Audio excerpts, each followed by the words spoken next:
Alors, dans un premier temps, on va s'intéresser à la logique au niveau maternel. Alors, quand je dis au niveau maternel, ça ne veut pas dire qu'avec vos élèves, ce sera uniquement des élèves qui ont moins de 5 ans.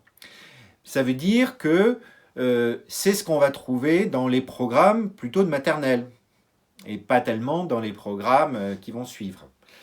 Dans les programmes de maternelle, on parle de classer des objets selon leurs caractéristiques, par exemple leur forme.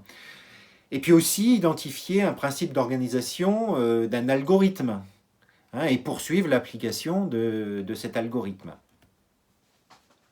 Alors, premier type d'activité, que vous connaissez bien, les tris et les classements. Quelles sont les progressions possibles selon les élèves, quelles difficultés vont être rencontrées potentiellement par des élèves avec les divers besoins éducatifs particuliers, et puis qu'est-ce qu'on peut mettre en place comme adaptation par rapport à ce tri ou ce classement.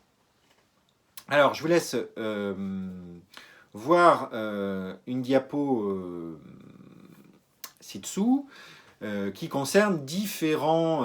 alors, il y a 3 images qui sont issues d'une application sur une tablette, et puis une autre image qui est issue d'un jeu physique.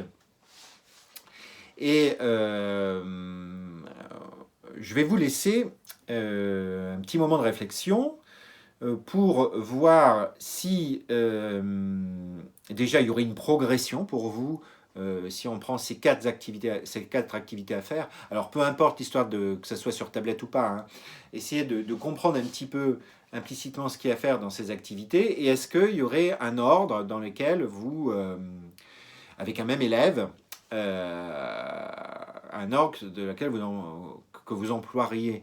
Disons, il faut faire telle chose, avant telle autre. Et puis je vous pose une deuxième question. On parle de tri et de classement. Est-ce que pour vous c'est la même chose? C'est quoi la différence entre le tri et le classement? Alors, je vous laisse répondre, et puis on se retrouve dans une autre vidéo.